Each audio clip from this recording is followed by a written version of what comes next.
Hello friends and student graduate रूप sir channel अपन को स्वागत। तो आज आम बहुत दिन पर क्लास करवा कहीं बहुत दिन है आम चैनल रे क्लास कराई नहीं। तो आज आम करवा +3 5th semester ethics and value तार यूनिट 4 1 मार्क प्रश्न उत्तर जहाँ सब थिला सब आलोचना कराई सिलेक्टेड जाक एवं 2 मार्क प्रश्न उत्तर आलोचना करवा।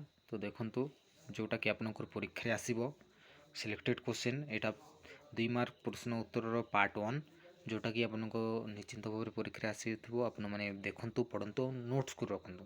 तो कई पिला माने अछंती हम चैनल रे वीडियो देखुछंती चैनल को सब्सक्राइब करनांती तो ता से मानकु मु बारंबार अनुरोध करुच्ची जे आपण माने चैनल को सब्सक्राइब कर रखंतु एमती सब नुआ नुआ वीडियो देखिबा पाई।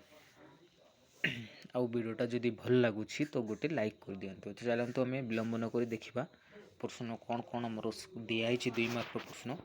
तो आपण मैंने ये देखिपे 2 मार्क प्रश्न ये लेखा भी अच्छी जे 2 मार्क प्रश्न उत्तर। तो 1 नंबर प्रश्न अच्छी तृतीय लिंगर लक्षण गुड़िक कौन। तो उत्तर देखा आम पुरुष और स्त्री लिंग व्यतीत अन्य एक जैविक लिंग को तृतीय लिंग कहुए। तृतीय लिंग परिचय जैविक लिंग सह बद करें। तृतीय लिंग जैविक जैन संपर्कर शारीरिक चिन्ह जेपरिक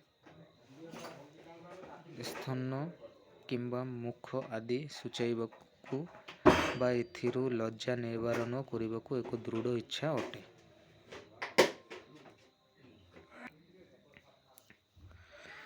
2 नंबर प्रश्न भारत में तृतीय लिंगर धारणा कौन। उत्तर तृतीय लिंग मध्य दक्षिण एशियार किछि भिन्न गोष्ठी अंतर्भुक्त होता बेले सबुठारु साधारण होछि भिन्नता।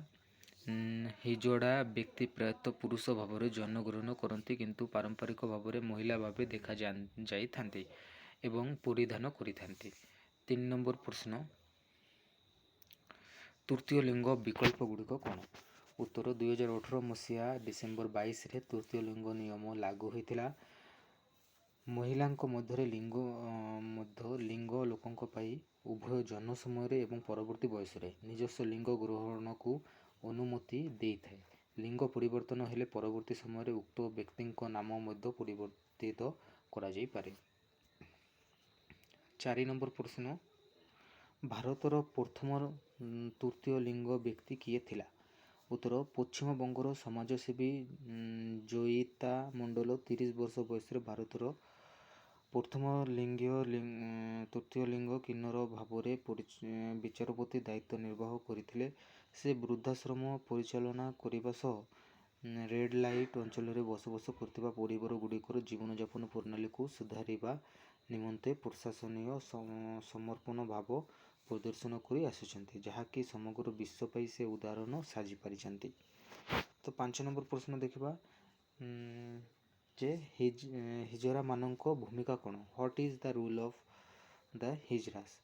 तो उत्तर देखिबा जेते बेले एक पुरुषों निकट रे नारी सुलभ गुण परिलक्षित होता है ताहाकू हिजड़ा कह जाए।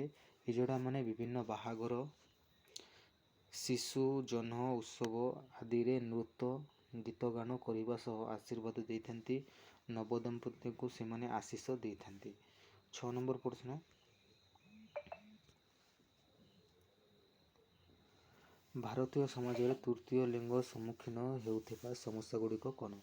उत्तर भारतीय समाज में तृतीय लिंग संप्रदाय शिक्षा रोजगार सामाजिक जीवन एवं अन्यान्य सुविधा क्षेत्र में भेदभाव शिकार होती। सेमानंकु समाजर विभिन्न वर्गर व्यक्तिविशेष अपेक्ष घृणा करने सह कटु मतलब मान दे थांती।